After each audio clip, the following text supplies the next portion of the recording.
하나님의 크고 놀라우신 은총이 오늘 이 시간에도 우리 가운데 함께 하심을 믿습니다. 2024년도 마지막 주일이 되었습니다. 아마 주일 예배로서는 마지막 예배가 되겠습니다. 지난 52주간을 지켜주신 하나님께 감사 영광을 돌립니다. 그리고 1년 365일 중에 이제 이틀밖에 남지 않았습니다. 363일을 함께 해주시고 인도해 주신 우리 아버지 하나님께 모든 감사와 영광을 돌립니다. 살아온 모든 것들이 하나님의 은혜요 하나님의 인도하심이었습니다. 우리의 공로나 우리의 수고가 아니라 하나님의 돌보심 때문에 여기까지 온 줄로 믿습니다. 여러분 가정에, 여러분 일터에, 여러분 건강에 모든 일들이 하나님께서 함께 하시고 도와주셨기 때문입니다. 하나님이 함께 하지 않았다면 과연 어떻게 되었을까? 하나님이 계시지 않았다면 과연 어떻게 되었을까 하는 것을 여러분 한번 생각해 보셨습니까? 모든 것이 하나님의 은혜요 도움이었던 줄로 믿습니다. 해마다 연말이 되면 올해의 사자성어 전국의 대학 교수님들이 선정합니다. 올해도 정했습니다. 전국에 1086명의 대학 교수님들 지난 11월 25일부터 12월 2일까지 이메일 통해서 설문조사로 진행을 했답니다.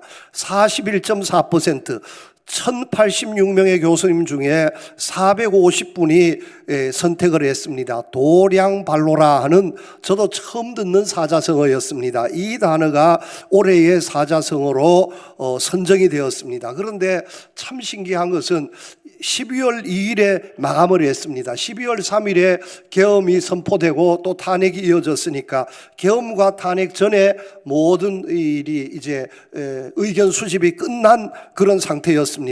그런데 이 도량바로라 하는 단어가 올해의 사자성어로 선정이 되었는데 이 도량바로라는 단어의 뜻이 무엇이냐면 이런 것이 있답니다. 권력을 가진 사람이 높은 곳에서 제 멋대로 행동하며 주변의 사람들을 함부로 짓밟고 자기 패거리를 이끌고 날뛰는 모습을 뜻하는 고어랍니다. 그래서 권력자들은 위임받은 권력을 사적인 이득과 편애하는 집단의 특혜를 위해 번번이 남용하고 악용하는 모습, 이것을 바로 도량바로라 이렇게 표현한다는 겁니다. 그런데 지금 보시면 여든 야든 정치하는 사람 모든 사람들이 이 도량바로에 빠져 있는 것 같습니다. 지나치게 날뛰는 것 같습니다. 정말로 나라가 위태한 지경에 처해 있습니다. 계엄과 탄핵으로 이어지고 있는 현 정국에 대해서 이 나라 이 백성 어느 누구도 잘 되었습니다 하고 생각하는 사람은 없을 겁니다. 어떻게 되는지 권세 권력을 잡기만 하면 왜 그렇게 군림하려고 하는지 이해가 되지 않습니다. 이분들 늘 입에 달고 다니는 말이 백성을 위해서, 나라를 위해서. 백성들은 전혀 그것을 원치 않는데 백성을 위해서, 나라를 위해서 했다고 말하고 있습니다. 지금 우리가 살고 있는 이 세상에, 이 대한민국에 세계 10위권 경제대국이라고 자랑하는 이 나라 우리의 조국 대한민국에 어떻게 이런 일이 일어날 수 있을까 하는 생각을 해보면 참으로 부끄러운 일이 아닐 수 없습니다. 우리 후세대들, 우리의 아들 세대, 우리의 손자 세대들에게 과연 우리 세대가 어떻게 받아들여질지 부끄럽지 않을 수 없습니다. 빨리 지워졌으면 좋겠습니다. 빨리 좀 시간이 훌쩍 지나서 잊어졌으면 좋겠습니다. 이 시대가 얼마나 잘못되었는지 참으로 안타까운 일입니다마는 오늘 새벽에 무안에서 끔찍스러운 사고가 일어났지 않습니까? 하나님이 우리 시대에 주시는 경종, 하나님이 우리 시대에 너들 이렇게 살면 정말 안 된다고 보여주시는 하나님의 경고라고 저는 믿습니다. 물론 희생당하고 어려움 당한 그 유족들에게는 정말 심심한 위로와 또 정말 아픔 고통을 어떻게 함께 해야 하겠지만, 그러나 우리 모두에게 주시는, 이 나라에게 주시는 하나님의 경고요 하나님의 분명한 음성인 줄로 믿고 받습니다. 여러분 나라를 위해서 더 기도해 주시기를 바랍니다. 누구의 잘잘못을 따질 것이 아니라 정말 우리나라 대한민국이 이렇게 가서는 저 남미의 베네수엘라처럼, 남미의 브라질 아르헨티나처럼 또 이렇게 고꾸러지지 않을지 정말 심히 걱정되지 않을 수 없습니다. 도량바로 조금만 자리에 앉으면 그 권력을 입고 날뛰는 이런 모습은 결코 온당치 못합니다. 오늘 이제 한 해를 보내면서 마지막 주일을 맞이하면서 오늘 이 시대에 오늘 우리에게 주시는 말씀인 줄로 알고 오늘 이 말씀을 본문의 말씀으로 선택했습니다.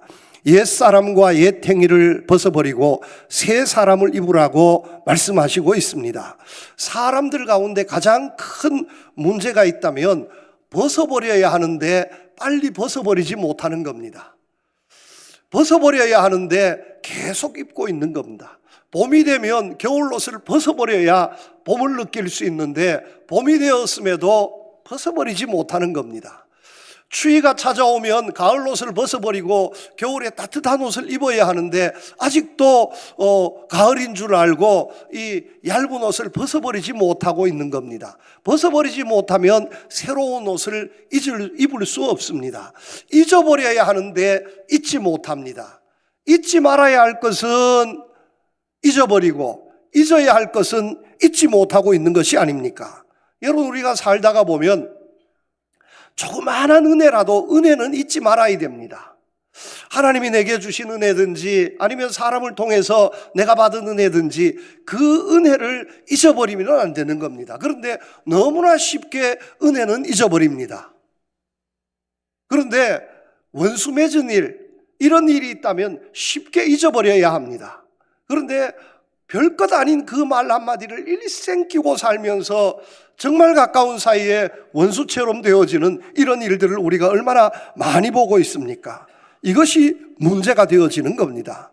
여러분, 돈을 이렇게 꾸어주고 빌리고 하지 않습니까? 그러면 이제 꾸어준 사람은 꾸어주어도 좀 잊어버렸으면 얼마나 좋습니까? 꾸어준 걸 잊어버렸으면 얼마나 좋습니까?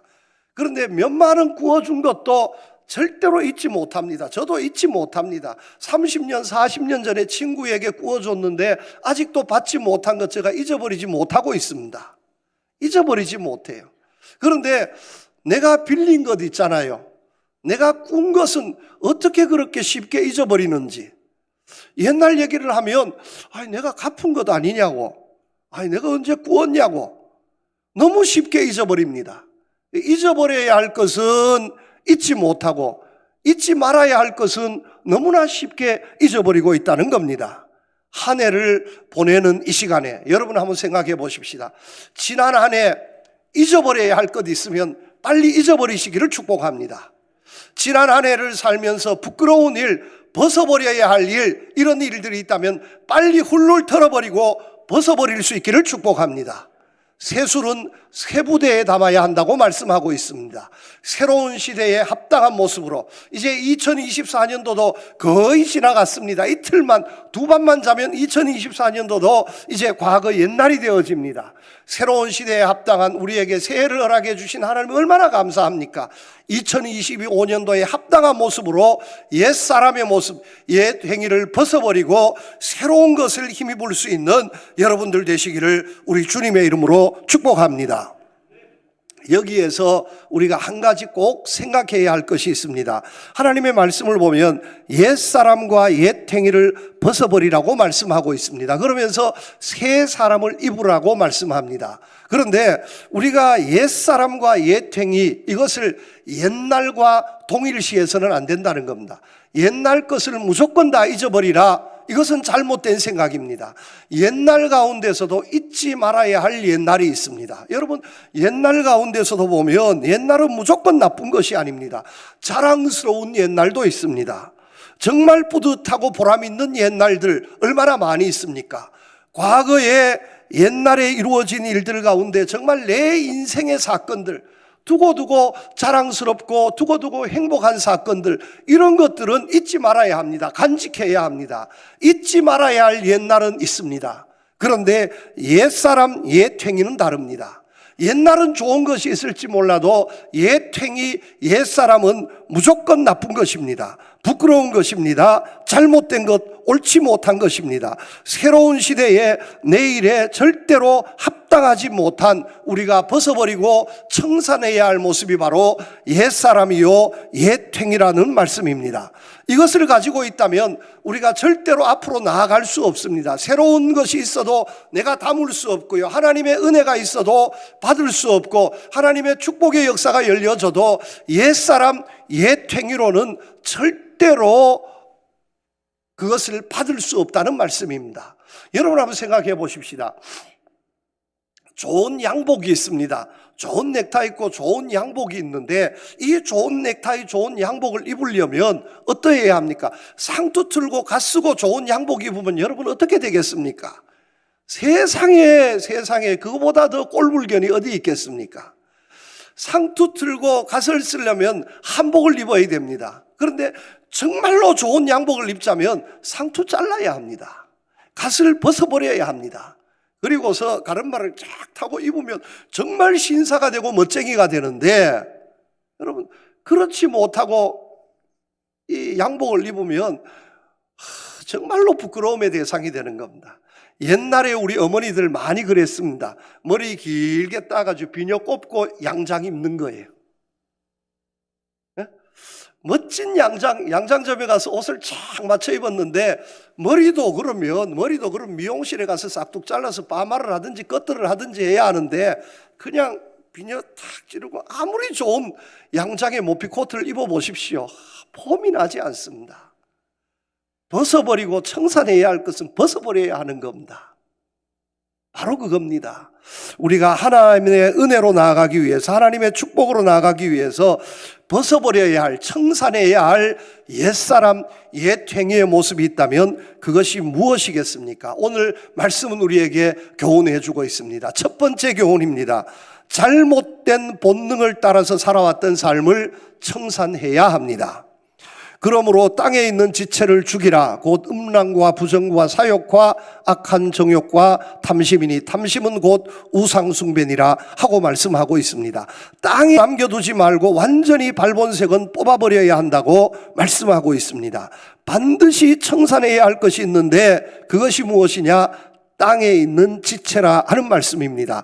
그러면서 땅에 있는 지체들의 구체적인 표현으로 음란과 부정과 사욕과 악한 정욕을 들고 있습니다. 이것이 무엇입니까? 하나님께서 주신 것이 아닌데, 하나님께서 가르쳐 주신 것이 아닌데 스스로 만들어내어 버리고 잘못되어져 버린 겁니다. 이것이 무엇이냐? 사람이 가지고 있는 본능입니다. 여러분, 본능이 없는 사람은 없습니다. 하나님께서 사람을 만드실 때에 본능도 함께 만들어 주셨습니다. 본능이 절대로 나쁜 것이 아닙니다. 그런데 잘못된 본능은 나쁜 것입니다. 본능이 나쁜 것이 아닌데 잘못된 본능이면 이것이 문제가 되어지는 거예요. 사실 본능은요, 괜찮은 거예요. 좋은 거예요. 왜냐하면 사람이 배가 고프면 먹어야 합니다. 배가 고픈 것은 본능입니다.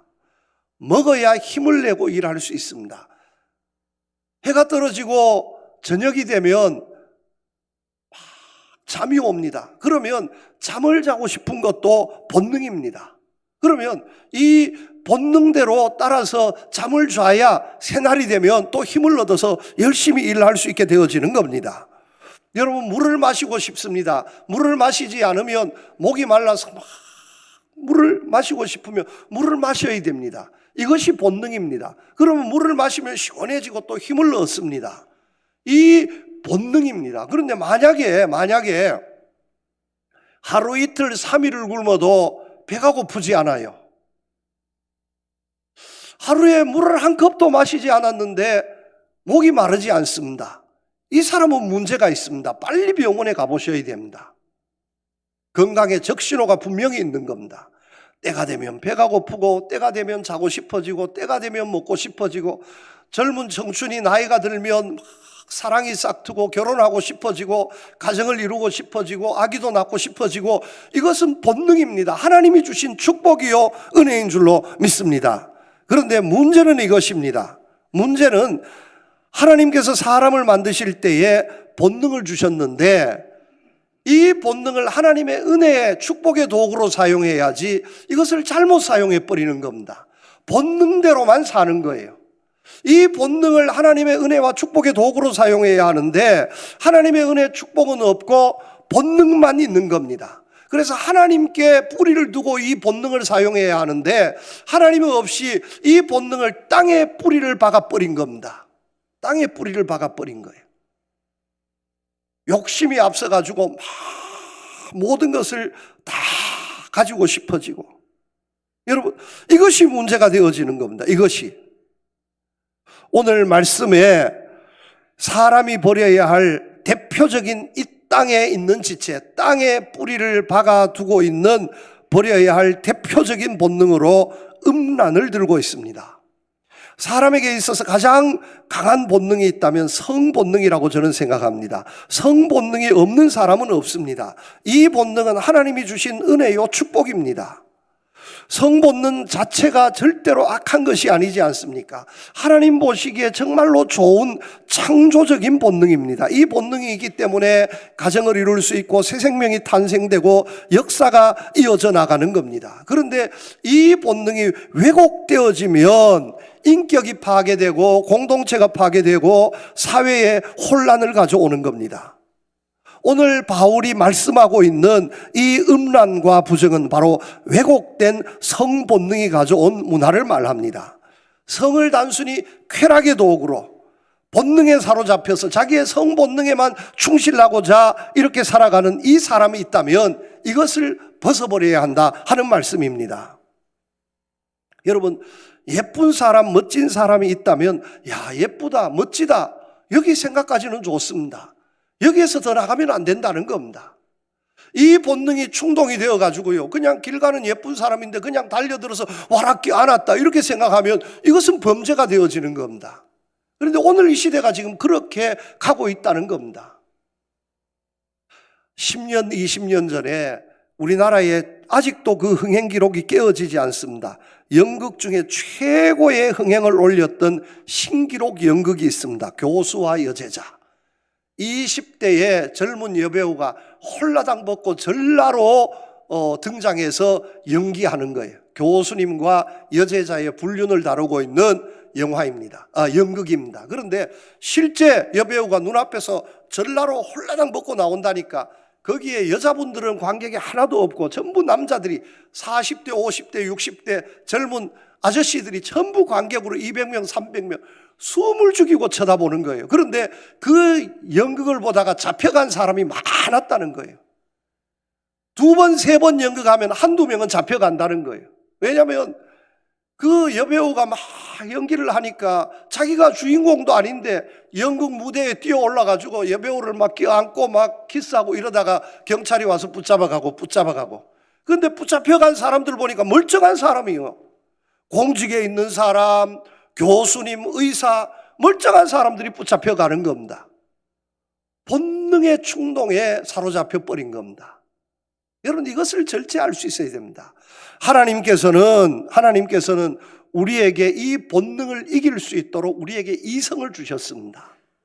이성을 주셨을 뿐만 아니라 그 이성 가지고도 본능을 이겨낼 수 없기 때문에 하나님께서는 우리에게 이성 플러스 성령의 능력을 더해 주신 줄로 믿습니다.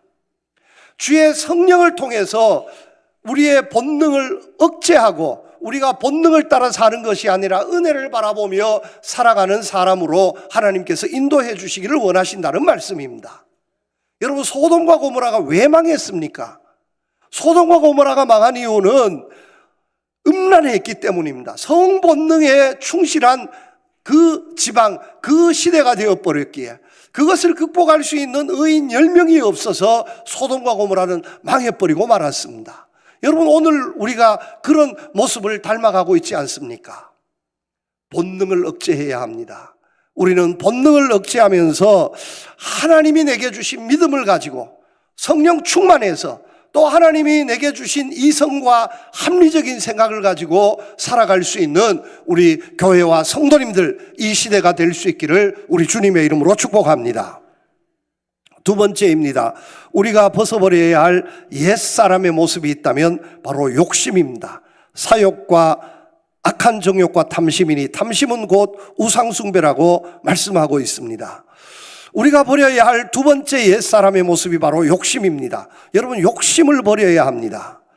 세상에 욕심 없는 사람이 또 어디에 있겠습니까마는 누구든지 다 욕심을 가지고 살고 있습니다. 그래서 우리는 욕심을 대수롭지 않게 생각합니다. 그런데 이 욕심이 잘못되면 한 사람이 망하게 됩니다. 그 사람만 망하는 것이 아니라 가정도 망하고 교회도 망하고 나라와 시대도 망하게 되어 있습니다. 사람에게 욕심이 있어야 합니다. 필요한 욕심이 있어야 합니다. 그런데 그 욕심이 지나치거나 그 욕심이 잘못된 방향으로 나아가게 되면 그것이 잘못이라는 말씀입니다. 그래서 하나님께서는 이 욕심에 대해서 대단히 경계하고 있습니다. 모든 질병의 시작이 사소한 감기에서 시작되듯이 모든 죄의 근원이 욕심에 있다고 말씀하고 있습니다. 여러분, 죄가 있는 곳에는 따져보십시오. 반드시 욕심이 있습니다. 그래서 야고보서에서 말씀합니다. 욕심이 죄를 낳고 죄가 장성하면 어떻게 됩니까? 사망에 이른다고 말씀하고 있습니다. 이것은 한 사람의 사망뿐만이 아니라 교회의 사망, 시대의 사망까지도 아울러서 말씀하고 있습니다. 욕심에 사로잡혀 있으면, 지나친 욕심에 따라서 살면 반드시 망하게 되어 있습니다. 여러분, 오늘 우리에게 분명하게 교훈해 주시는 말씀인 줄로 믿습니다. 욕심이 지나치면 탐심이 되고 이 탐심은 우상 숭배라고 말씀하고 있습니다. 욕심을 가지고서는 절대로 우리가 신앙생활 제대로 할 수 없습니다. 욕심을 버려야 합니다. 욕심을 가지고서는 절대로 하나님의 은혜에 나아갈 수 없습니다. 하나님의 은혜를 받아서요, 욕심이 발동하면 감사하지 못하고 만족하지 못합니다. 하나님께서는 우리에게 말씀하십니다. 욕심을 따라 살지 말고 만족하며 살라고 말씀하고 있습니다. 감사하며 살라고 말씀하고 있습니다. 여러분, 오늘 이 시대를 바라보시기를 바랍니다. 이 시대의 욕심, 탐욕이 얼마나 무서운지 우리가 똑똑히 보고 있지 않습니까? 재물욕, 명예욕, 권력욕, 이런 욕심이 발동될 때에 이 나라, 이 사회가 얼마나 지금 힘들고 있습니까? 몇 안 되는 사람들의 욕심 때문에 온 나라가 지금 얼마나 아파하고 고통에 빠져 있습니까? 욕심을 버려야 합니다. 욕심이 발동하면 눈에 뵈는 것이 없어집니다. 욕심이 발동하면. 알렉산더 대왕이 디오게네스라는 헬라의 철학자를 만났습니다. 아주 유명한 철학자인데 이 철학자는 거지같이 일생을 살았던 사람이었습니다. 원래 부잣집 아들로 태어났는데 모든 것을 다 버리고 거지처럼 살았던 헬라의 철학자였습니다. 그래서 알렉산더 대왕이 길을 가다가 이 디오게네스를 만났습니다. 디오게네스에게 묻는 거예요. 뭐 필요한 게 없습니까? 하고 물으니까 디오게네스가 알렉산더 대왕을 보더니만은 한마디 했습니다. 자리 좀 비켜주셨으면 감사하겠습니다. 당신이 지금 햇빛을 맞고 있어가지고, 당신이 햇빛을 맞고서 있어서 지금 따뜻한 햇빛을 내가 받을 수 없습니다. 다른 것은 필요 없고 좀 자리만 좀 비켜주어서 내게 햇빛만 좀 비추게 해줬으면 좋겠습니다. 이 말을 딱 했다는 거예요. 알렉산더 대왕이 충격을 받았습니다. 그래서 한 말이, 야, 내가 알렉산더 대왕이 아니었다면 나도 디오게네스가 되었으면 좋겠다 하는 유명한 말을 남겼습니다. 여러분, 햇빛만 받아도 만족하시기를 축복합니다. 햇빛만 받아도. 오늘 내가 살아있음에 만족할 수 있기를 축복합니다. 사실 따져보면 우리가 가져온 게 하나도 없는데, 이 세상 빈손으로 왔다 빈손으로 떠날 수밖에 없는 것이 이 세상인데, 사실 우리가 불행스럽게 생각하는 많은 이유들 가운데 하나가 욕심 때문이 아닙니까?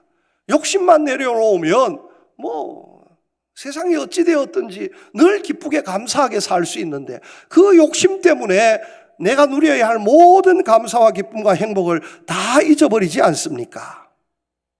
욕심을 버려야 합니다. 성경 말씀은 우리에게 분명하게 말씀합니다. 잠언 30장 말씀에 보면 나를 가난하게도 마옵시고 부하게도 마옵시고 오직 필요한 양식으로 나를 먹이시옵소서. 먹을 양식만 있어도 감사해야 한다 하는 말씀입니다. 디모데전서 6장 말씀에 보면 우리가 먹을 것과 입을 것이 있은즉 족한 줄로 알 것이니라. 히브리서 13장입니다. 돈을 사랑하지 말고 있는 바를 족한 줄로 알라. 여러분, 만족하며 감사하며 살아가시기를 축복합니다. 욕심이 발동하면 그 욕심을 억누르시고요. 그 욕심을 억누르시고 감사하시기를 축복합니다. 여러분, 욕심을 억누르자면 최고의 방법이 있습니다. 욕심을 억누르자면 최고의 방법이 있습니다. 뭐냐 하면 듣지도 말고 보지도 않아야 됩니다. 듣고 보는 순간 욕심이 발동되는 거예요. 아담과 하와가 뱀의 관계에 못 이겨서 처음 이제 최초의 범죄를 합니다. 선악과를 따먹습니다. 그런데 왜 선악과를 따먹습니까? 뱀의 유혹을 들었기 때문입니다. 들었기 때문입니다. 그리고 그 유혹을 듣고 보았기 때문입니다. 듣고 보니까 욕심이 발동되어 버린 겁니다. 여러분, 이걸 이겨내야 됩니다. 듣지 않고 보지 않으면 욕심이 발동될 수가 없습니다. 방글라데시 이런 나라, 정말로 못 사는 나라지만 행복하게 삽니다. 왜냐하면 듣고 본 게 없습니다. 그런데 우리는 지금 너무나 많은 것을 듣고 보다 보니까 욕심이 발동하는 겁니다. 홈쇼핑 자제하시기를 바랍니다. 홈쇼핑, 죄송합니다. 우리 홈쇼핑 회사한테는 제가 참 요거도 먹을 말이지만 여러분들을 위해서 얘기하는 거예요. 홈쇼핑 자주 보고 듣다가 보면 나도 저걸 샀으면 욕심이 발동됩니다. 그런데 여러분, 거기에 보고 저거 정말 입으면 내가 정말로 예쁘게 될 것 같아 해서 옷을 샀는데 사놓고 보면 후회가 됩니까? 후회가 되지 않습니다. 10중 8구 후회가 됩니다. 유혹에 넘어가 버린, 진짜 맛있을 것 같아. 막 크고 좋은 막 그럴듯하게 설명해서 구입을 딱 했어요. 집에 와서 딱 뜯어놓고 보면 형편없는 겁니다. 그런 경우들이 사고 보면 후회가 되는, 내가 왜 샀는고? 사고 보면 후회가 되는 겁니다. 보고 들으면 넘어가게 되어 있습니다. 사람은 욕심 있는 존재이기 때문에 보고 들으면 넘어가게 되어 있습니다. 아이고, 안 사도 됩니다. 꼭 사라는 게 아닙니다. 그런데 제 말만 한번 읽으시고 기도하시고 만족하며 감사하며 살아가실 수 있기를 주님의 이름으로 축복합니다. 세 번째입니다. 자기중심적인 삶을 버려야 합니다. 옛사람에 벗어버려야 할 세 번째 모습, 자기중심적인 생각입니다. 이제는 너희가 이 모든 것을 벗어버리라. 분함과 노여움과 악의와 비방과 너희 입의 모든 부끄러운 말이라. 너희가 서로 거짓말 하지 말라고 말씀하고 있습니다. 분노, 노여움, 악의, 비방, 부끄러운 말, 거짓말, 이 모든 잘못된 것의 원인이 무엇이라고 생각하십니까? 왜 사람들은 이런 말들을 하게 되는 겁니까? 왜 이런 마음을 품게 됩니까? 자기 중심에 빠져 있기 때문입니다. 자기만 생각하기 때문에 화가 나고요. 다른 사람을 생각하면 이해할 수 있는데, 하나님을 생각하면 이해할 수 있는데, 자기만 생각하니까 막 화가 치밀어 오르고 그 분노를 억제할 수 없게 되어지는 겁니다. 자기중심적으로 생각하지 말라는 말씀입니다. 여러분, 자기밖에 없습니다. 자기중심적으로 살면 어떻게 되어지느냐? 결국 멸망당하게 됩니다. 왜냐하면 이 세상의 중심은 어차피 자기가 아닙니다. 이 세상의 중심은 자기가 아니라 사람이 아니라 하나님이신 줄로 믿습니다. 모든 것은 하나님의 뜻대로 되어지게 되어 있습니다. 그러므로 우리가 가장 행복하고 가장 큰 은혜의 자리에 있을 수 있는 길은 하나님과 함께하는 일입니다. 세상의 중심이 되신, 정말로 중심이 되신 하나님 붙잡고 하나님과 함께하는 길밖에 없습니다. 그런데 사람들은요, 그렇게 생각하지 않습니다. 자기가 중심이 되고 하나님께서 내 손을 잡아주기를 원합니다. 이게 잘못된 생각이라는 말씀입니다. 하나님이 중심이고 우리가 하나님의 손을 잡아야 하는데 자기가 중심이고 하나님이 내 편을 들어주기를 원합니다. 하나님은 반대예요. 하나님은 우리가 하나님의 편이 되어주기를 원합니다. 그런데 사람은 하나님께서 내 편이 되어주기를 원합니다. 같은 것 같지만 전혀 다른 이야기입니다. 하나님 중심의 삶을 살아야 합니다. 나만 생각할 것이 아니라 다른 사람도 생각하고 세상도 생각하고 교회도 생각할 줄 아는 사람들이 되어야 합니다. 그러면 이런 사람들이 있는 시대, 사회, 그 교회는 하나님의 은혜가 더해질 줄로 믿습니다. 그런데 사람들은 그렇게 살지 않습니다. 자기만 생각하다 보니까 화가 치밀어 오르고 그 끓어오르는 분노를 어찌할 수 없고 이러다 보니까 폭발하고 거짓말도 하고 악이 넘치는 말도 하게 되고 여기에서 사람의 관계가 흐트러지게 되고 하나님의 은혜와 하나님의 역사를 다 흐트러버리는 겁니다. 오늘 이 시대의 사람들이 얼마나 자기중심적인지 아십니까? 여러분, 옛날과는 완전히 다릅니다. 사용하는 뜻을 보면, 용어를 보면 완전히 다릅니다. 30년, 40년 전에는요, 둘이 젊은 남녀가 연애를 하지 않습니까? 만나면요, 서로의 편지를 썼느냐 하면 당신이라고, 남자는 여자를 당신, 여자도 남자를 당신이라고 얘기했습니다. 30년, 40년 전에는. 요즘은 어떻게 얘기하느냐? 자기라고 이야기합니다. 여러분, 왜 그 사람이 자기예요? 자기라는 얘기는 나라는 얘기인데 왜 남자친구가 왜 자기가 되고 여자친구가 왜 자기가 됩니까? 당신이지. 그런데 자기라고 그럽니다. 내 것이 되어달라는 겁니다. 내 편이 되어달라는 겁니다. 이게 잘못된 생각이라는 겁니다. 어떻게 세상 모든 사람들이 자기 편이 다 될 수 있습니까? 나와 생각도 다르고 뜻도 다르고 살아온 방식도 다르고 다 다른데 어떻게 나만 위하고 내 편만 될 수 있습니까? 이것은 있을 수 없는 생각입니다. 그런데 오늘 이 시대는 그렇게 되어지고 있습니다. 이렇게 되어지다 보니까 어떠냐 하면 희생이 없어집니다. 다른 사람들이 나를 위해서 희생해 주기만을 바라지 내가 희생을 하려고 하지 않습니다. 가정에서도 희생하려고 하지 않고 부부간에도 희생하려고 하지 않고 교회에서도 희생하지 않으려 하고 나라를 위해서도 희생하지 않으려 합니다. 모든 것을 대가로 지불받아야 한다고 생각하고 조금도 희생을 택하지 않습니다. 이러다 보니까 어떻게 되어집니까? 분열과 다툼과 서로 악의와 비방과 이런 것이 그치지 않게 되어진다는 말씀입니다. 여러분, 이 가운데 하나님의 역사가 있겠습니까? 하나님의 도우심이 있을 수 있겠습니까? 여러분, 자기를 내려놓아야 합니다. 자기를 내려놓아야 합니다.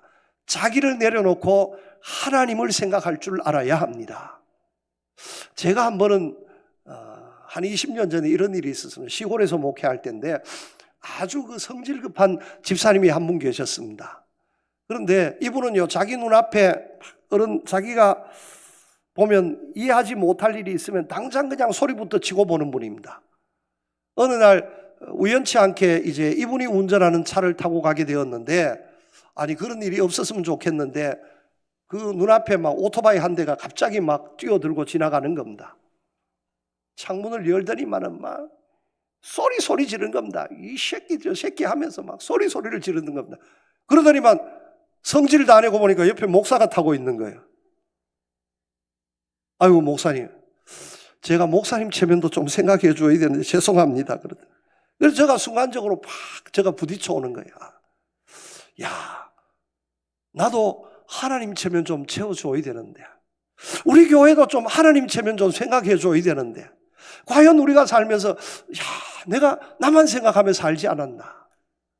우리가 예수 믿는다 하면서 하나님의 은혜 바란다 하면서 하나님 체면도 좀 생각해 줘야 되는데, 이런 생각이 팍 부딪혀 오는 겁니다.